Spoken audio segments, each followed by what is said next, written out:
Okay. Is this thing like not I'm streaming now, but okay. YouTube, well not YouTube, but Open Broadcasting Studio as a platform is quite weird. I will admit that. But I mean overall, it's not the worst thing ever. I've definitely seen worse. But, could get better or worse depending on like how things go. Alright, so first thing before I actually get into the update. So this Isaac's channel is where I'm actually gonna post the very long videos, not necessarily doing yes, I would do updates like I did months ago when I wasn't lazy. But what I plan to do more for the Isaac DU channel is to make videos regarding the actual genetic sequences in the future of flu, SARS-CoV-2, and RSV plus other infectious diseases. So more videos like this one, less wave videos, although there will be plenty of them because it will always make sense to have one every week. But the discussion videos, I at least want to have those be 1 hour, 2 hours kind of thing. Hey, Lightning Meteor plays 27. No, Lightning Meteor 27 plays 95. Welcome to stream. I forgot you existed. I know, right? I don't make content. I don't make content anymore. That's true. What's going on? Yeah. So discussions about the genetic aspect of different pathogens, like for example what's happening with BA 3.2 for COVID-19, how it's trying to develop its new genetic code after it's done some major deletions in its sequence and it's trying to pick up some replicative traits because it already has the immune advantage. That I'll try to talk on this channel more about as I continue to learn more about how to actually read like a data table of genetic sequences, including nucleotides and where different proteins are. So once I'm able to understand that to a degree where I can actually explain it to someone and understand it enough myself, then I'll make a lot more videos pertaining it to on this separate channel. Besides that, though, this stream is mainly for an actual update. I know it has the United States in here. I will also try to get Canada as well because it practically... The U.S.-Canada border is practically the same country, if we're going to be honest. If we're looking at epidemiology, practically the same. So, we'll get into that now. So, actually, I think I have wastewater up, and then I have all these other things.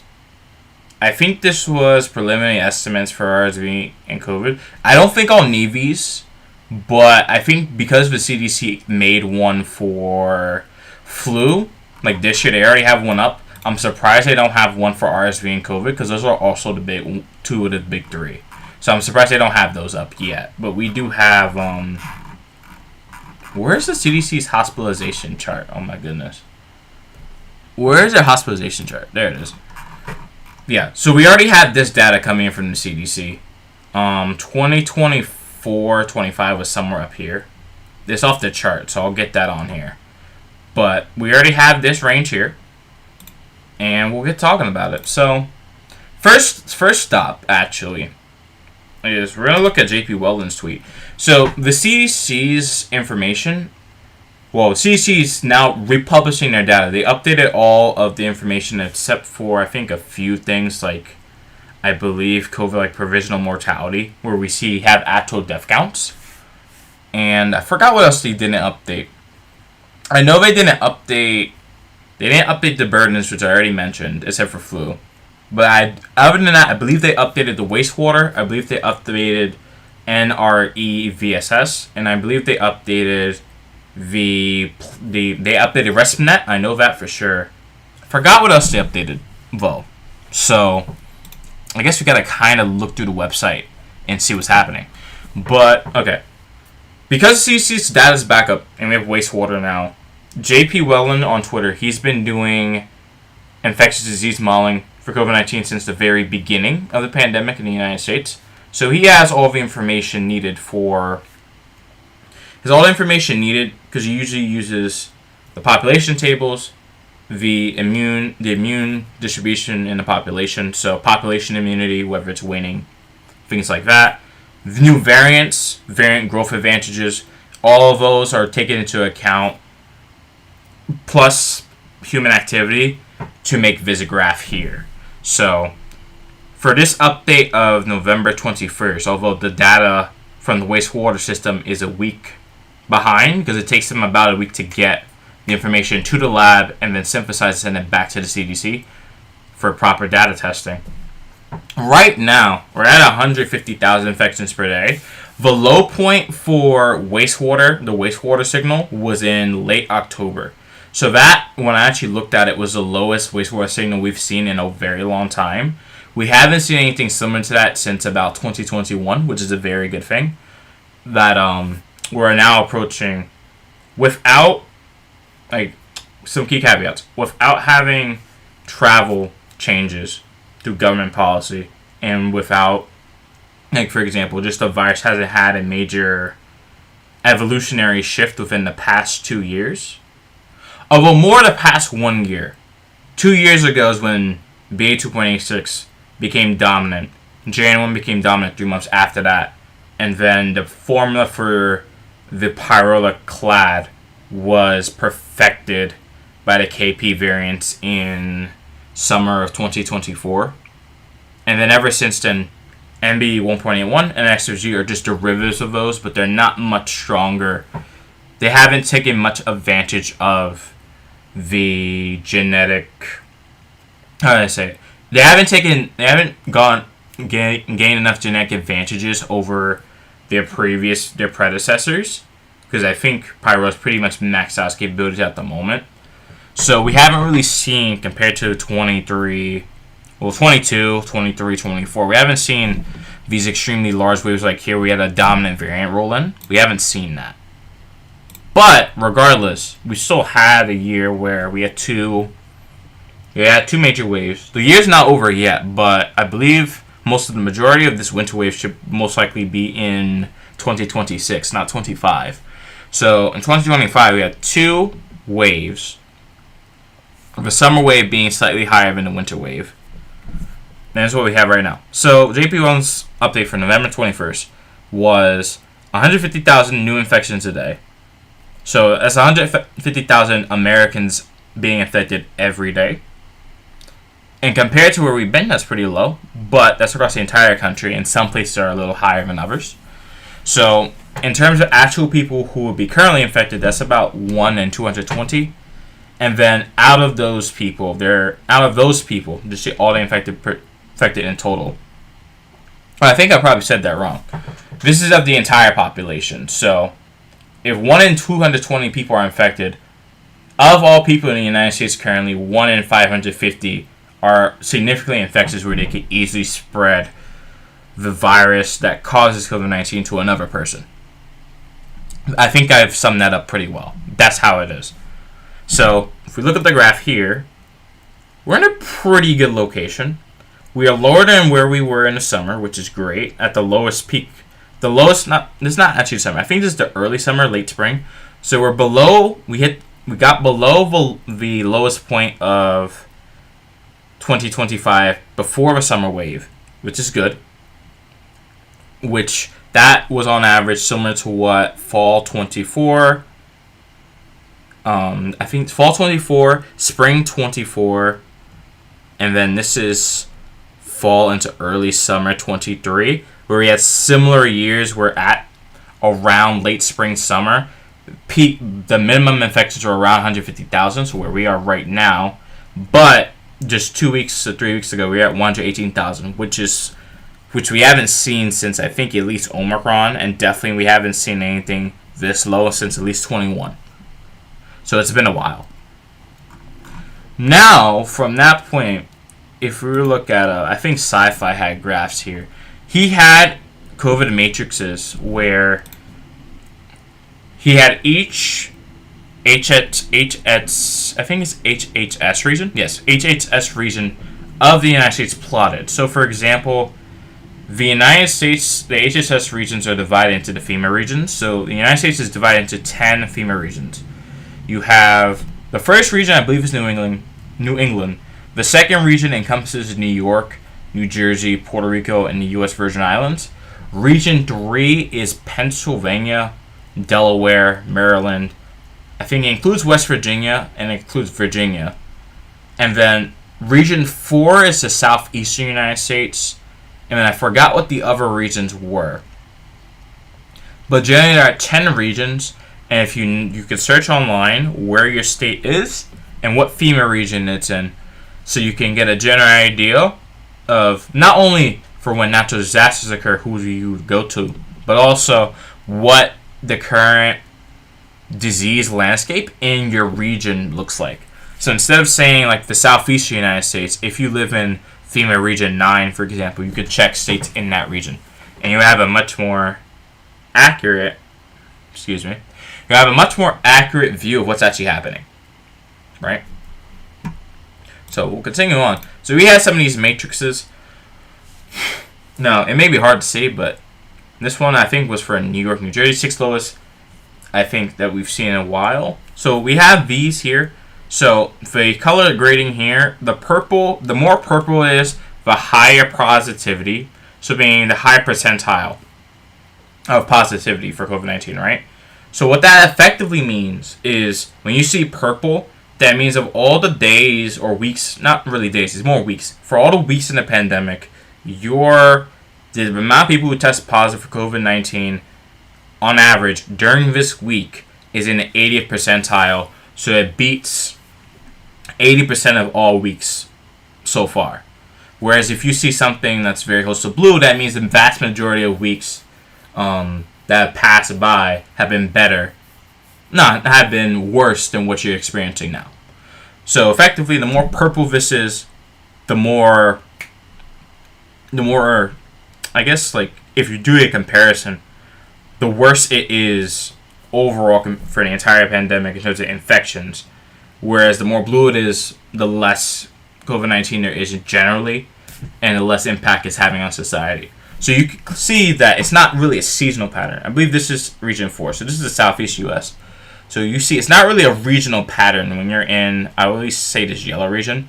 You don't really have a seasonal pattern. So you have winter, which is on your left and on your right, and then summer is in your middle, and then in between that is fall and spring. Now there's some seasonality here, but that's mainly because COVID-19 usually, at least as in the United States, ever since about 2021, because you usually have a summer peak in August or September, usually summer and winter, December, February, is usually when you have the highest transmission. And because of that, the amount of people who are infected during that time, that usually means that during, for example, October, November, and then around April, May, June, usually. For Hawaii, it's a little different. In those months, COVID-19 is usually less prevalent in the community. It's still very prevalent, like it's similar to what flu transmission would be in the winter time at its lowest, or for most of the year, right? When you're not in a wave. But compared to during an actual wave where you're easily getting, if we put a percentage amount of people getting infected a week, you're sitting around 2 to 4%. If we were to go based off JP Wellens estimates, or I believe there was an estimate from the UK at the peak of the Jan 1 wave back in January 2024, where they had 4% of people were actively infectious at one point in, I think, early January, and it was around that number for, I think, a few weeks. So you got through about roughly 1/5 to 1/3 of the population within that winter, not including the rest of the year. So that's what these matrices are for. So if you were to go online and find Cypher on Twitter, you can look at your specific region here and see what COVID-19 within your specific region of the country tends to trend like. Just so you know, okay, generally during this time of the year, even though it's not fully seasonal, this can change. Generally, if you were to make a medical appointment, you'd want to make it in the spring if you lived in the Northeast. And maybe at least recently, the fall, but historically, if we look back, is usually mid-spring. If we're doing it in summer, fall, or winter, the transmission is usually too high, so you don't want to do it at that time, for example. I believe he also has looks to other data, so he has flu data, the CDC epidemic trends. They have one for COVID-19, influenza, and RSV. Now this doesn't actually tell you how many infections are happening in each state. This just tells you the general trend. So if it's increasing, it just means that there's more people getting infected than there were a week ago or the past month, for example. Whereas if it's declining, you've already passed your peak infections. That doesn't mean that the virus is not having a large impact on the community. It's just less. It's just going to be less as time has gone on compared to where it was not too long ago. Speaking of which, let's actually get into the wastewater data. And I think we also have RespNet here. How am I looking on time? I've only gotten like 60 minutes through here. Okay, not bad. So, wastewater viral activity. So, the CDC uses wastewater, and they have a scale down here. They changed this in August, so the lines here, the graph here, is not normalized. So the information is not as accurate as it would have been prior to the August 15th update. But it's still one of our best guesses to see what's happening around in the United States nationally in terms of either COVID transmission, influenza transmission, RSV transmission, and then we can go by state and by region first and by state if you want hyper specifics to tell what exactly is happening, right? So I use this information to help me plan, not necessarily plan, but just to see what's happening, just so if people are ill, you have a general idea of what's going around. So if I were to become infected with something, that doesn't mean I could just diagnose it like, oh yeah, it's going to be this. I can now say, okay, it's more likely it will be this pathogen. So if I'm going to speak to a doctor, I will want to get a test. So if I really needed to get treatment, or if I have a long-term condition that comes from either a viral or bacterial or fungal infection, I will be able to have that on the record. So then if I needed to get assistance in the future, or maybe I need to make a lawsuit, I will be able to do so. So, for COVID-19, we have currently, as of November 15th, because this is the data that they have from this week, the data that they're going to have from the 21st should be out by the end. Oh no, there's Thanksgiving this week. So I believe it might not be published this Friday, but maybe it might be published on Monday or 2 Fridays from now. Right? So we are at currently a national standing of 1.48 on their scale. So just as a reminder, anything below 2 is very low. This used to be at 1.5, but we're going to keep it at that. So anything below a 2 is classified as very low. Anything between 2 and 3.4 is low. Anything between 3.4 and 5.3 is moderate. Anything higher than 5.3 and under 7.8 is high. And anything over 7.8 is classified as very high. And these are how they define the regions down here. There's only 4 of them. They have the West, Midwest, Northeast, and South. The South has the most states piled into it, so it's 17. Whereas the Northeast is the least amount, it has 10. So, nationally, I already mentioned that 1.48. The region with the highest transmission, at least for COVID-19 specifically at the moment, is the Midwest, followed by the Northeast United States, and then the Western United States and South are roughly around the same transmission, and they're lagging behind for now. Compared to the peak of the summer wave, most of the transmission was in the American South and West, whereas there was less transmission in the Northeast and Midwest, but there was still a decent amount. Now, if we look on the national level, some states have higher transmission in this very low category that we see up here. So, for example, Indiana has moderate transmission. Kentucky has low transmission. Arkansas has limited reporting by this dashing through the state, but has moderate transmission. Well, not transmission, has moderate levels in wastewater, which would indicate moderate transmission or allude to it. Nebraska is low, but has 14 sites reporting. Oklahoma only has one site reporting and has low viral activity. When they add more sites to Oklahoma, the data coming out of the state should be much better. Arizona has 8 sites reporting low transmission. Utah is very low, has 32 sites reporting. So generally, if your state has a lot more sites reporting, the more accurate the data should be. We do have some areas of the country that don't have any data. So North Dakota and Montana, they have no sites reporting. And including the U.S. Virgin Islands, they also do not have sites reporting. Guam has 3 sites reporting, but their data is limited. And there are a few states in the Northeast like Maine, New Hampshire, and Connecticut who have low transmission, which is higher than the national very low category. But as time goes on, because we are already seeing it in the wastewater graph here, was slightly up compared to where we were. Around early November, it was at 1.17, and now it's 1.5-ish.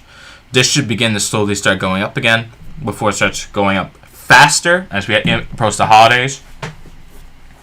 So we will keep an eye on this. Now, if we went by state, you could check these specific areas. I won't go too into depth by state, but if you want to look at Indiana, for example, you can't check individual sites, but they have viral activity for individual sites. So there are a decent amount of sites in Indiana that have very high COVID-19 activity according to the CDC. And as you can see, this graph here, although it has a 1-year period, we can go to all results. The yellow bar, or the yellow line, indicates transmission in the state down here then compared to the national and regional trend. So when we look at Indiana, although the national and regional trend are both very low, Indiana is at moderate transmission. Now that's a pretty sharp increase, so maybe there's something with the data here. But this can illustrate what's happening in your specific state, which I believe is a lot more useful, especially if you're not traveling between states. It's a lot more useful to know what's happening in your actual state, and if possible, find a wastewater site next to you where they're actually doing sampling, so you can be able to tell, okay, judging by the local wastewater treatment plant, what they found there, from the water that's been tested there and sent to a laboratory, we know that in our general community, transmission of this specific pathogen is high. So that's for COVID-19. Influenza and RSV are currently low, but there are states where we are seeing increases. New York is at the low category. Utah's at the low category at the moment. Utah has less sites reporting for influenza than they do COVID-19. I'm not sure exactly why that is. The same regions, Montana, North Dakota, and the Virgin Islands, do not have reporting. Guam has high influenza activity, and they have limited reporting. But as you can see here, nationally, it's been stuck at this one baseline here for a while. I wish that it wasn't stratified to just being a 1, but I don't make decisions. If it was more accurate, like 0 point something, then I think we'd be able to better see, okay, even though it's close to 1, on average, like some areas are still trending a little bit higher.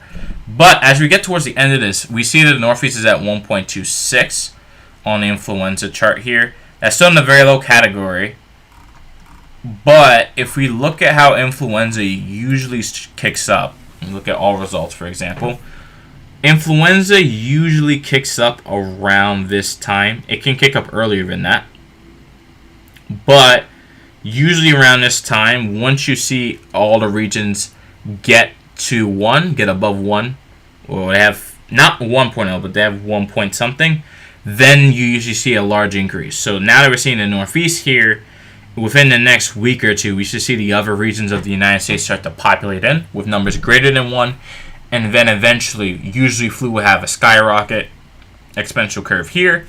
So we'll see what this year's exponential curve looks like. I know in the United Kingdom, they're having a pretty severe flu season at the moment, and they have an H3N2 clade strain. I believe it's the K clade. That's pretty new and has picked up some new mutations that's made it more transmissible. So that could play a role in this year's flu season.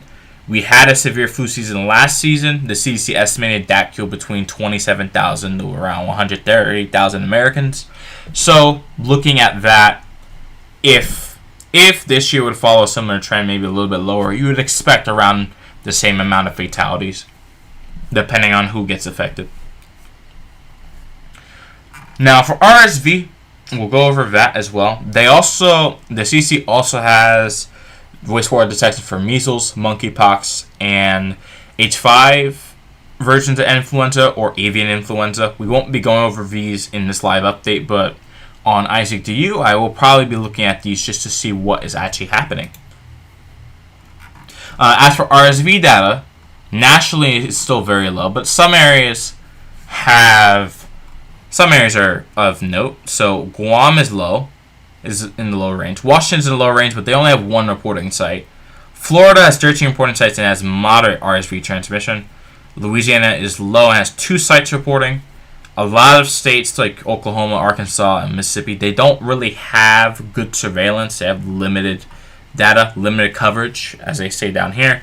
So these states might not be fully accurate, might not have a full accurate representation of what is actually happening in the state. So do keep that in mind. And then for RSV, we haven't seen a major change here, but I imagine if we were to look at Florida's trend, we could see what's happening in Florida, Sunshine State. So around Miami, Dade County, and Orlando. Some elevated transmission in Tampa, but mostly around Orlando and Miami, we're seeing increased RSV transmission, according to the CDC. So they're in the moderate category, just entering it. So just looking at the data here, RSV in Florida seems like it was bumpy over the summer, or late summer, but we have a consistent growth curve now. So I believe, looking at this, we could probably conclude that Florida's RSV season is indeed starting at the moment. Now, we're going to look at NREVSS. Why are we looking at NREVSS? We're looking at this because this is also another method that the CDC uses to determine what different pathogens are in circulation. Not necessarily the absolute proportions of them, but we can get a general idea of what people are testing positive for, and what pathogens are competing against each other and leading to viral interference for viruses, or just general interference where one pathogen stopping another one from infecting a person. So looking at this, as we saw over summer and especially into late August into early September, COVID peaked here, and then our rhinovirus and enterovirus is the large group family of viruses that encompass this term. Were declining up until peak of this COVID wave, and then they grew larger as COVID-19 positivity was going down. And as of right now, rhinovirus positivity has been going down for most of October and into November. It's trying to go back up a little bit. As we see down here, I think this is PIV. I forgot what virus this is, what pathogen that is. I believe that's Parian influenza. I'm not completely sure. Para-influenza, not Parian influenza, but para-influenza. So that's increasing concentration, and we have RSVs increasing, influenza's increasing in concentration as well. So that's also something to keep in mind. You could also look at your HSS region. So choose between your HSS region and see what's happening in your specific area. So I'll pick Region 7, for example. You can see in Region 7, rhinovirus having a larger uptick here. Para-influenza has overcut COVID around, I believe this is early October. But if we were to look at a place like, let's do Region 8. I think that's the desert southwest. In Region 8, you saw COVID-19 lingered for longer at this higher elevated state. And now you're seeing other pathogens compete here. I believe they also have an enteric dashboard. Right? I believe they have an enteric dashboard. You can look at HCOV types as well, so common coronaviruses. They only have years back to 2019. Genesis positivity. And then they have these other graphs down here. Neurovirus and rotavirus, these are gastrointestinal diseases. I believe this is para-influenza. Yeah, para-influenza. So the current para-influenza viruses that are leading right now at least nationally, are parainfluenza virus 2 at the top and parainfluenza virus 1 just underneath that. So that's what the NRWVS website dashboard shows us. And then looking at respiratory conditions in the emergency department, this is another CDC site that I found in, I believe, October, and it's been very useful since then, looking at it. So these are other respiratory viruses that are not among the big three. So the big three, as in COVID-19, flu, and RSV, the ones that usually are responsible for a large amount of the death and hospitalizations that we see throughout a year. These are the ones that are less talked about. So mycoplasma pneumonia, pertussis, the bacteria that, I think this is the bacteria that causes whooping cough, if I remember correctly. And then common human coronaviruses, group A strep, human metapneumovirus or HMPV, parainfluenza viruses, which we just went over, pneumococcal disease, respiratory adenovirus, rhinovirus, and enterovirus, a large group of family, and then pertussis. And then we can look down here at respiratory conditions treated in the emergency department. We have all this data available, and we can look by age bracket. So we can see right now acute respiratory infections around 2.5% of emergency department visits, bronchitis at around 0.7%, pneumonia is at 1.7% of all emergency department visits, and I don't know if I'm making a mistake by saying it's all emergency department visits or it's just for specific infectious diseases, but I'm assuming by reading this 5% of emergency department visits, I'm assuming this is total of all of them combined. So we would add all of them in summation. We had 2.5, 0.7, 1.7, so 3.2, 4.9, and then 1.5. So that's about 6.4% of all emergency department visits have some relation to a respiratory disease at the moment in the United States. And that's for November 15th. We should get the update for this week's data, the week that just passed, next week. So we'll see the trend. But as you can see, since the beginning of school, we saw the increase of acute respiratory infections. Pneumonia, generally throughout the year, is more constant. It doesn't have this larger swing, this larger seasonal variability like acute upper respiratory infections do. Now, this increase over the winter, this will be a combination of COVID-19, flu, and then other pathogens that cause pneumonia. But even during the summer, we can see here that it doesn't go down that far. And bronchitis peaked in winter. Some of these conditions peaked in winter, whereas in a decline in summer, but some are much more noticeable. Acute respiratory infections dip over the summer because children are not in school and people are not going to college, which are a major source of infectious disease spread in the population, as pretty much everyone in the community, not everyone, but large segments of the population are congregating in one space where they're mixing together, and that's a very easy environment to transfer all different types of pathogens. Similar thing with hospitals, similar thing with traveling on airports or public transportation, for example. So that's overall. If we look at infants, for infants, acute respiratory infection right now, it seems to be about 13.8% of all emergency department visits for infants specifically are for acute upper respiratory infections. Bronchitis peaked in December and January, and now it's increasing again. Croup is also increasing. I don't know what pathogens cause croup, and then pneumonia has been pretty constant almost throughout the year.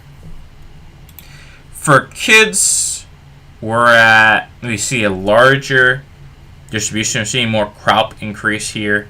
Even compared to this time last year, we didn't have that much croup. So croup is increasing and slightly starting to decrease now according to CDC's data. Acute upper respiratory infections still leading the pack, and then sore throat, pneumonia, and bronchitis are generally they do have trends. Sore throat is more constant, but pneumonia and bronchitis are increasing, but not at the same rate as these other infectious diseases up here. Now, for kids 5 to 17, so people within the American education system, we are looking at, this has a more defined look. So as we're looking here, over the summer you see this large lull, and then as school starts up, we have this peak in early September or late August, early September, with sore throat and acute respiratory infection. But pneumonia hasn't increased that much, even though it is slowly increasing. It was more prevalent in October of last year. This was mycoplasma pneumonia back here. For adults, we see a similar pattern, although it's less pronounced for acute respiratory infection. Sore throat's pretty constant throughout the year. Pneumonia has slowly gone down, slowly increasing again, and so is bronchitis. This is for adults between 18 and 49. For 50 to 64, pneumonia is the leading condition sending people into the hospital at the moment. For adults aged 50 to 64. And then acute respiratory infection, bronchitis, and sore throat, they are all lower on the totem pole. But they're hovering around, at the moment, as of November 15th, 2025, they're hovering around 1%. And for seniors, pneumonia is carrying the emergency department visits. So this link as well, this is also pretty good. So I know to keep this information with me, because this is a general overview of what's happening of all society that we've been able to document, where RepsNet, if I could find it, may not be able to actually approximate what we're seeing here, like with the overall graph, may not actually be able to approximate this as well for a general look, but it's more accurate to see what's happening with COVID-19, RSV, and flu year over year over year, to see where they compare now. Oh my goodness. I'm having the same problem I had at school with reading this thing. It's how they design data. So you can see year over year the numbers here for COVID-19, and COVID-19 24-25 at this time. 1.8 hospitalizations per every 100,000. And then right now it's at 0.8. So we can review this year over year and see what is actually happening with these different viruses and where they compare in terms of their impact.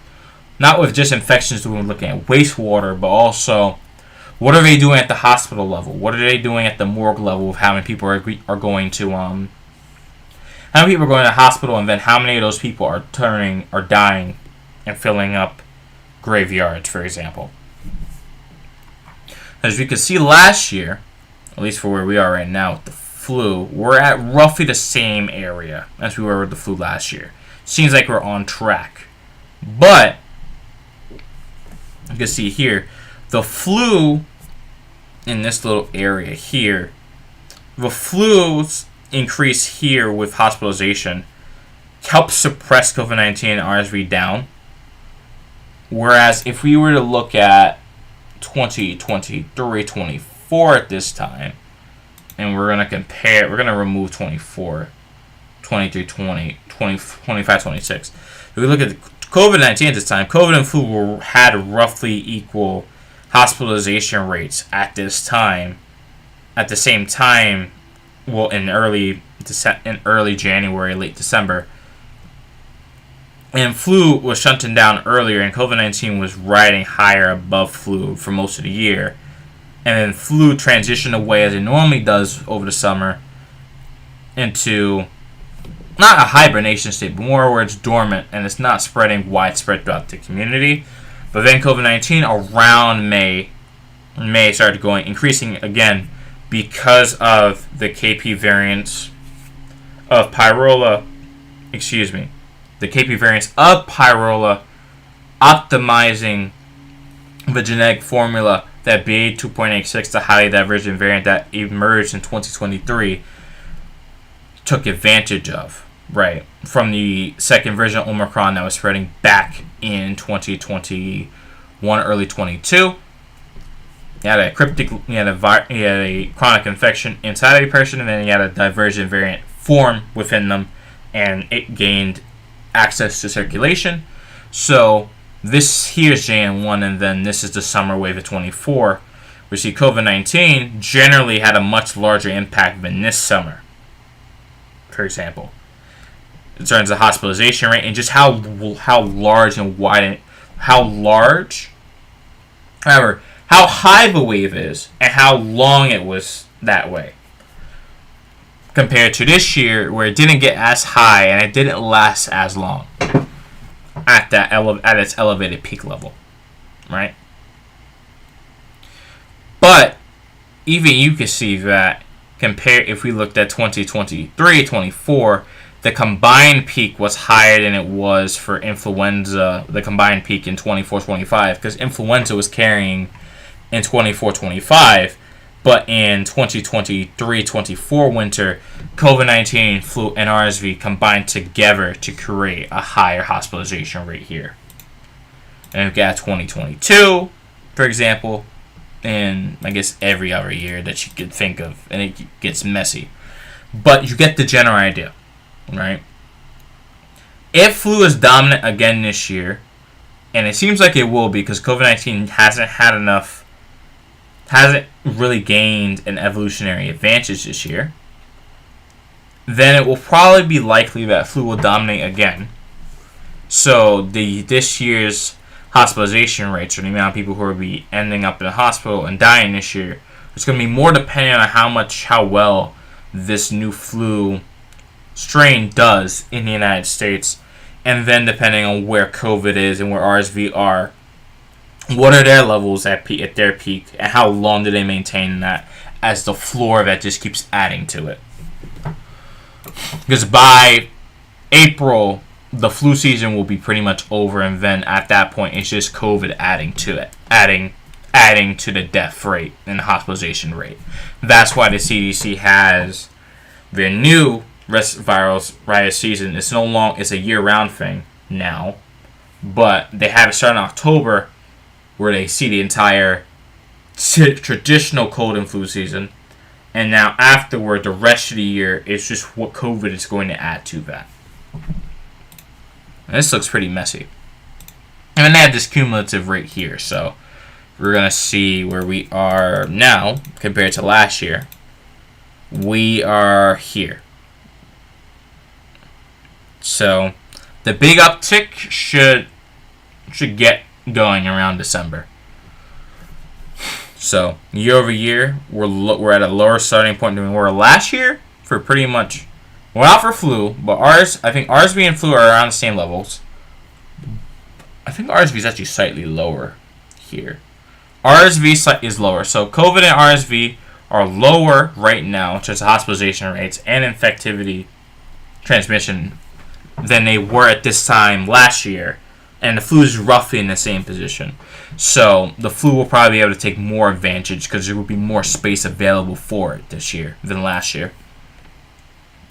We went over wastewater data. We went over. What else did we go over? It's been almost an hour. Okay, so we went over in our VSS. Went over these other respiratory illnesses. Now we'll look at COVID burden and we'll look at RSV burden. I will need to pull up the flu burden, but this is that current flu burden. So anywhere between 300 deaths to 9,300 flu deaths since October 1st for this current flu season. If we were to look, if they have the 2024 one, which they do, then this should be updated. Yeah, so this one is at 27,000 minimum deaths to 130,000 maximum deaths, and this is where we were. So if we're going to compare where we were, well, at the end of the season, so 1.3 million hospitalizations at the end to 610. Most likely, the median is going to be somewhere around 1 million here, right? Where were we at this time of year? Because it's the 22nd. We were at 23. So we're around. I think we actually had the data for this week. So being around 1,500 last year at this time. If we try to get the current information, I think for next year, if it's possible to find it on here, because CDC does actually make finding data a little harder than it should be. I'm going to be very honest about that. If, right, from 7,000 to 110,000, so I believe the bottom end at this point was around, well, this is all together, but, okay, so the range is already wider here, but generally at this time last year, the lower bound was lower than this, slightly lower, like 1,500 lower. The upper bound was not this high at this time last year. So this seems to be starting a bit earlier. Now, they may revise that down. I'm not really sure if they will. But this seems a bit high. And reminder, this is where they expected this is where the actual flu seasons in the past lined up at the end of the season. Right? So the middle ground here, well, not use middle ground, go slightly under. The middle ground here is like halfway to 2021-22's number, which was a low severity flu season. We're at the very beginning of the season almost, essentially. So my question here would be, how high and how fast does this go up within this next within the next 3 to 5 weeks? Where will we be? Will we be at 200,000 within 2 weeks? Will we be at the high end? But I guess the real question is, when is a lower bound going to hit this 200,000 mark? Is it going to hit it at the end of December? Or is it going to hit it earlier than that? We don't know. And then how fat is this range? The fatter this range, the more uncertainty there is. The slimmer the range, the more certainty there is. But if it's a higher slim range, then it's higher impact. So we have to keep looking into this as CDC keeps updating us on what's happening. Alright, so I'll keep an eye on this.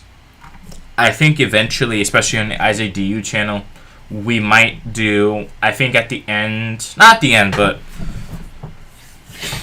I believe in December, I think around December 1st, or at the end of this month, when CDC updates the site again, I will do another video. I will do a video discussing where we are in 2025 and compare it to this time last year. Because this time last year, the flu wave last year started later than it usually does. But where were we this time last year? And what did last year do? And then start making a comparison to see where we are this year. And then see if we're lining up, or what caveats do we have to see? Because if it starts earlier, like what the CDC would be indicating here, then we'd have more transmission. Then we have more opportunities for transmission to coincide with Christmas and with New Year's, instead of last year where it did line up, but most of the peak of transmission was after. If this lines up perfectly with New Year's and Christmas, we could get a much higher number here. But last year's flu season was more a double dip, was a bimodal one. Looking at the preliminary estimates for COVID and RSV. This is for the end of 2024-25. So the end of data from end of data from October 1st, 2024 to September 30th-ish, 2025. So for COVID-19, we're going to ignore infections, because if we looked at J.P. Whelan's graph, we don't know how the CDC defines illnesses. Infection is not necessarily the same thing as illness, but on average, if we were to use J.P. Whelan's statistics, on average, an American gets infected with COVID every 2 years. So there's roughly a coin flip chance every year that you can contract COVID-19 normally in the United States. But the hospitalization number and the death numbers are a lot closer to what would be expected. So even in the fact that, even though this year's not over, if we take into account that after summer 2024, COVID-19, the waves have not been as high and we haven't had significant evolution, if the fact that we're still getting 44,000 to 63,000 deaths in a relatively mild year. I wouldn't say mild, but relatively relaxed year compared to where we've been. That's still a lot, looking at this. Like, this is still a very large number. Considering that it's a much better year than even last year was. Well, the majority of last year before this October 1st, 2024 date here. This is still, wow. Now, hospitalizations make sense, as even at the lowest point for COVID-19 nationally, especially now, it's usually hard to get COVID-19 hospitalizations under 5,000 now. It seems that 5,000 seems to be the floor for this virus, how many people will always be in the hospital with this virus. Could change, but 5,000, I haven't seen it go lower than that by any significant margin. For RSV, for that same time period, although a little bit less because RSV fades much faster. COVID-19 is year-round, whereas RSV usually has a season with it, similar to flu. RSV had about 10 to 23,000 deaths between October 1st to May 3rd, 2025 time frame. And then hospitalizations are listed here. And this is when they expected most of them. So the uncertainty is why the graph gets wider, but we could see most of the hospitalizations occurred between, as you can see, how's the highest this goes to? So we're going to go, most hospitalizations occurred between March 1st and November 30th. So between this range here, most occurred. And then an additional 60,000 at the high end, and about 30,000 at the low end that occurred after that date. Right? So we'll see where we start off this year. The CDC does need to bring this RSV burden and COVID-19 burden back for this season, because it would be good to see where we're lining up. Now, I will introduce biofire syndromic trends. Why am I introducing this website? So this website is run by a company that I believe does testing for different pathogens, but they don't just do testing. They also do food testing. They don't just do testing for pathogens. They do food testing, and they have a variety of other things, of other products and services that they offer. Too many that for me to list at the moment. But the company is Biomerics in the top left. So we will be going over this general graph. We're not going to be going over it in super detail, but these factions down here, these are general groups of pathogens. Adenovirus, a group of pathogens. Bacteria, all the ones that infect the respiratory tract. General group, clump them all together via the bacteria category. Coronavirus, not just COVID-19, it also includes all the 4 common cold coronaviruses that infect humans as well. We have influenza A, which includes all the influenza A subtypes. Influenza B, which includes all the influenza B subtypes. Human metapneumovirus, human rhinovirus/enterovirus, the hundreds of different viruses within that category. The 4 para-influenza viruses, and respiratory syncytial virus, or shorthand RSV. So this is the area under each curve, and then we have the specific lines to show you when pathogens were doing great at a specific time, and we can use this here, and especially in future episodes or future updates, to look at, okay, which of these is actually causing most of this increase here. So if we want to look at, let's say, the parainfluenza curve, well, just parainfluenza in general, we now have all 4 of them on this chart. So right now, the main ones leading, as I mentioned earlier, were parainfluenza virus 2 and 1. Parainfluenza virus 3 was doing well over the summer, and it seems that it usually does well over the summer. Whereas parainfluenza virus 4 and 1 were doing great last year, it seems that parainfluenza virus 4 this year is not doing so well. If we looked at coronaviruses and get rid of parainfluenza, we can see that COVID-19 is the majority of the area. Well, if we look at the area in general, COVID-19 is the vast majority of the area covered by these coronaviruses.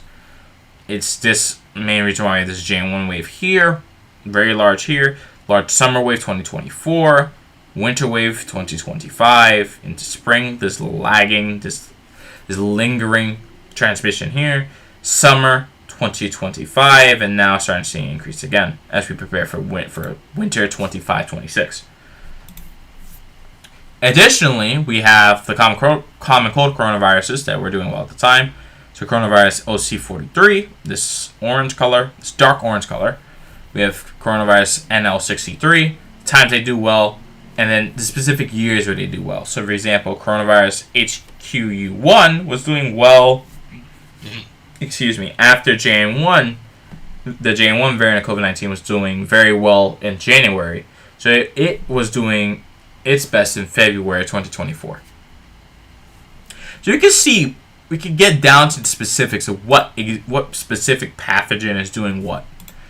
For influenza, we could do something similar.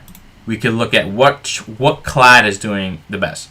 So right now, the H3 clade, which I already mentioned, is having a major impact in the UK. It's also having a large impact in China and Japan. That is the most dominant flu strain of the A subtype right now in the United States, whereas H1, the 2009 swine flu version, is trailing it. So H3 is the most of the curve at the moment. And last year, it was not most of the curve, but it was almost even with H1. So you can see 2023-24 predominantly swine flu based, dual derivative based influenza, H1, and more H3 on the back end. 2024-25, the severe flu season, it was half and half. Seems to be almost half and half at peak between H3 and influenza A, the H1N1 2009 version.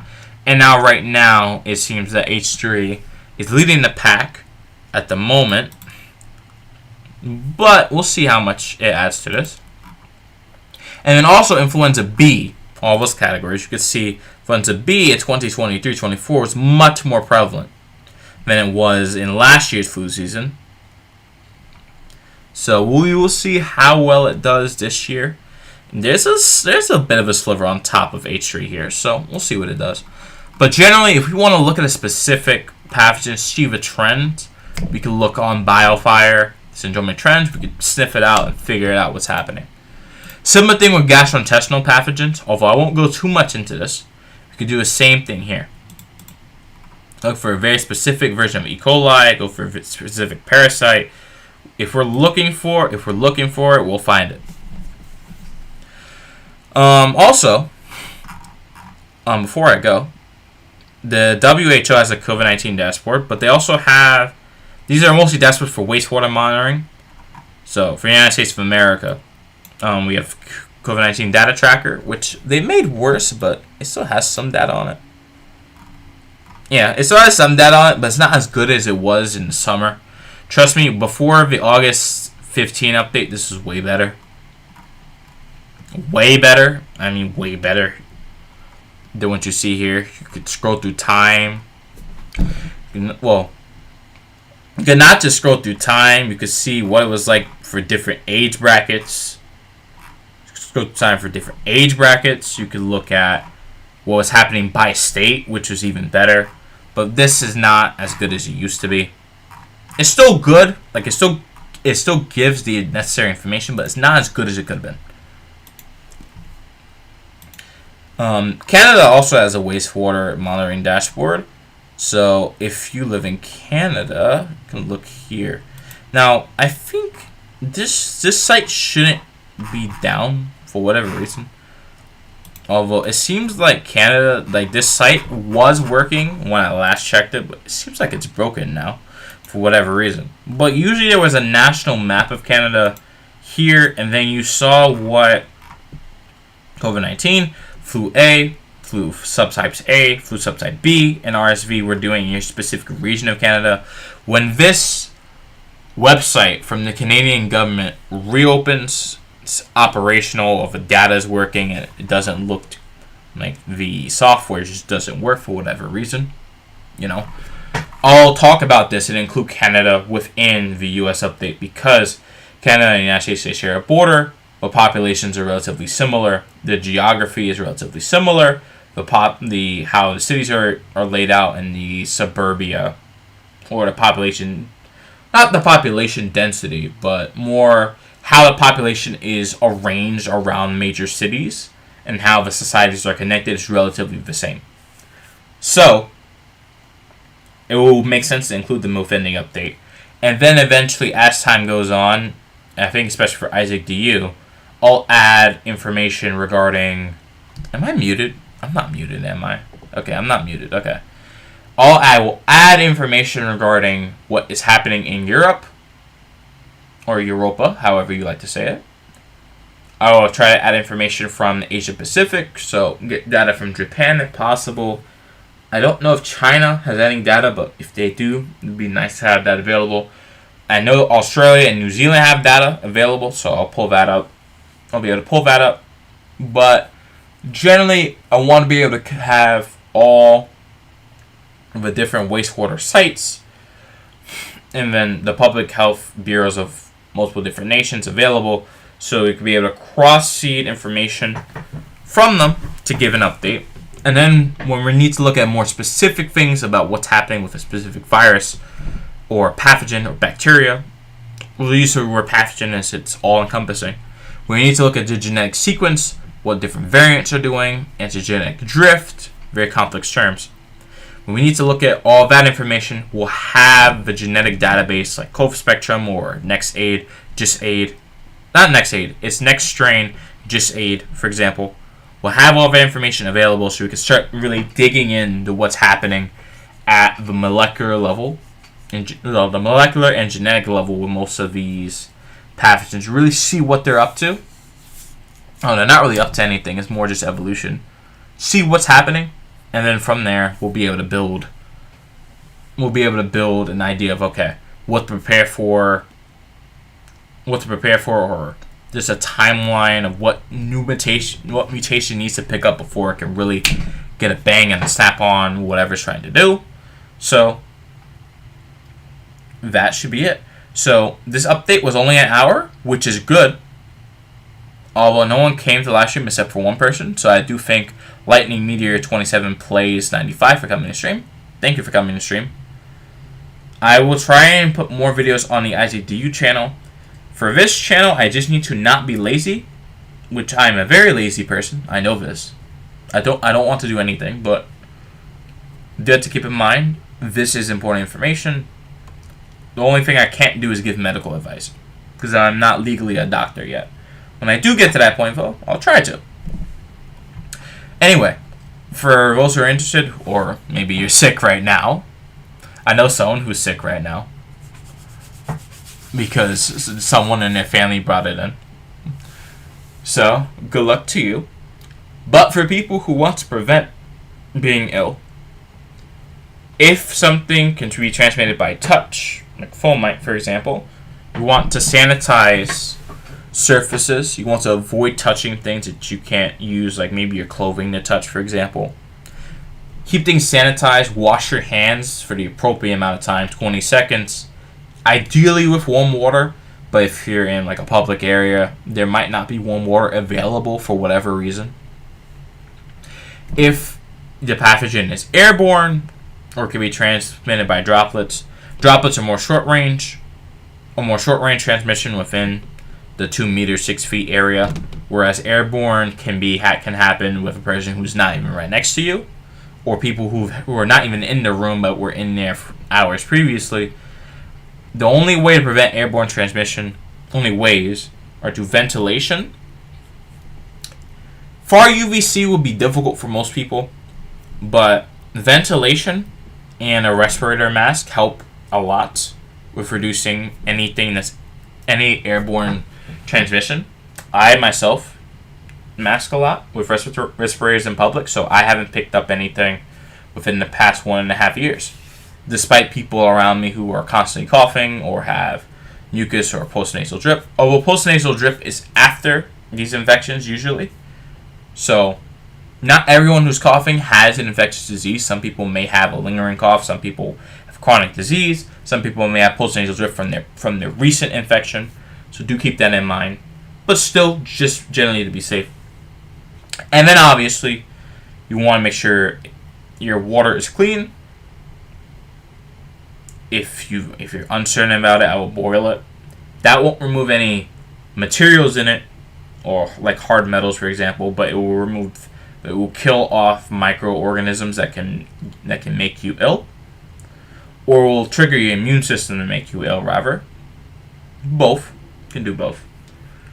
And then make sure you prepare food properly and you cook it the proper amount of time and make sure it's actually cooked properly. Other than that, there's not much else to really say. If you know how to do those things and you can get enough money for those things, and get enough money to get a mask or to get proper sanitation as well as cooking your food correctly, you should be set. And then everything else just comes down to luck. Generally, also, I would say try to not eat indoors around a bunch of people. I would not recommend eating outside in the cold like I do, but if there's an area where you can ventilate it before you eat, or there's just less people, or you can get a little bit of food in and then roll the mask back up, that's something you could do. I've seen people do that before. But that may be a little bit harder as winter comes in and there's a lot more people inside because it's going to be very cold soon. But anyway, thank you for watching. I hope all the resources in this live stream, not video, were helpful to you. And I will try to do another one of these soon because pathogens don't sleep. And neither does AI. As the AI search YouTuber says, AI doesn't sleep. But AI itself doesn't sleep. It doesn't sleep at all. But the innovations made by people who are researching it, they're always hard at work doing stuff. Alright. I'll see everyone later. Thank you for being here.